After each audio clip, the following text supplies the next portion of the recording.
Should cesarean-section babies be smeared with a sample of their mother's vaginal fluids as soon as they are born? Vaginal seeding is not mainstream medicine, but it is growing in popularity. The idea is to give these newborns something they missed when they emerged into the world, the good bacteria that live in their mother's vagina. A swab is taken of mom's vaginal fluid, which is then rubbed onto her child's skin and mouth.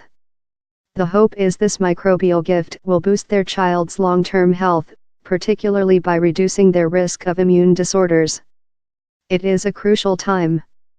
We might have been sterile in the womb, but in our first few moments of life an invisible bond is being established between baby and bacteria.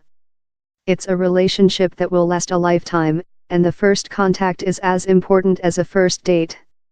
The first time a baby's own immune system has to respond are to those first few bacteria, says Professor Peter Brocklehurst, from the University of Birmingham. That we believe is important for, in some way, setting the baby's immune system.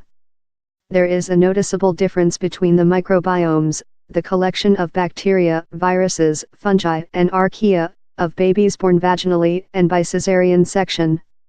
It lasts for about the first year of life. A baby born vaginally is first exposed and colonized by microbes from their mother's vagina and gut. But for caesarean section babies, the first exposure, if they're lucky, says Professor Brocklehurst, comes from the very different organisms on their mother's skin. He is running the baby biome study to see if these different microbial colonists on caesarean section babies explain why they have higher rates of diseases such as asthma and allergies later in life. More than half your body is not human gut instinct. Why I put my POO in the post. The early interaction between the immune system and microbes appears crucial. Obviously our bodies do attack the dangerous ones, but the overall relationship between microbial and immune cells is about more than conflict, it's a far deeper dynamic. Graham Rook, a professor of medical microbiology at University College London, says the microbiome is the immune system's teacher. This is a learning system, it is like the brain. Now, the thing about the adaptive immune system is it needs data, just like the brain needs data. Listen to the second genome on Newsbay Radio 4.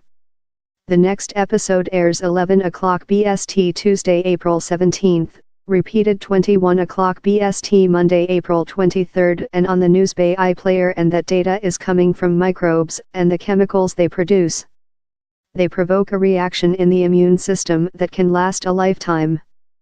Professor Rook says, the initial setting up of the immune system occurs during the first weeks and months of life. We know that because there's a window of opportunity during those first months of life when, if you give antibiotics, you can disrupt the microbiota, and then in adulthood those individuals are more likely to have immunological problems and are more likely to put on weight. This is the idea that some parents are buying into when they perform vaginal seeding. Even the type of home you bring your baby back to may affect their long-term health. Research has shown households with dogs have lower rates of asthma. The idea is they help us swim against the hygiene tide by traipsing their muddy paws round the house and sticking their noses into everything. The speculation has always been that the dog brings, from the outside, microbes that are helpful in stimulating the infant's immune system, says Professor Anita Kozer-Skij, from the University of Alberta. She is analyzing data on about 3,500 families in the Canadian Healthy Infant Longitudinal Development Study. One of its findings is that the microbiomes of 3-month-olds is far richer and more diverse, a good sign, if there is a pet in the house. Two types of beneficial bacteria seem to be more common. The Oscillospira have been associated with leanness, and the Ruminococcus have been associated with reduced risk of allergic disease. Breastfeeding or formula, antibiotics, and method of delivery all affect the microbiome. But studies into the microbiome and long-term health have often been too small to be definitive. The Baby Biome Study is aiming to collect fecal samples from 80,000 babies. That will be a lot of soiled nappies to analyze, but it will be an unparalleled resource for interrogating the impact of decisions made around birth. Many of those will be out of parents' hands. No doctor or parent would hold back on life-saving antibiotics because of an uncertain long-term impact. This study will let scientists see which microbes the body first hooks up, what that means years later, and, tantalizingly, whether damaging relationships with the wrong bacteria can be repaired. The fecal samples will end up at the Wellcome Sanger Institute in Cambridge and in the hands of microbial enthusiasts such as Dr. Trevor Lawley. My latest favorite microorganism is Bifidobacterium, he says. It is one of the first bugs to colonize humans early in life, and we believe they feed off sugars in the breast milk. So, there's a very sophisticated evolutionary setup where the bugs are passed from the mother to child and the mother nurtures that bug to establish the early microbiome.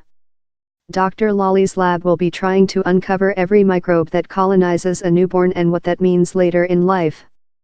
He thinks the end result of the project will be to change policy around avoidable antibiotic use and caesarean sections.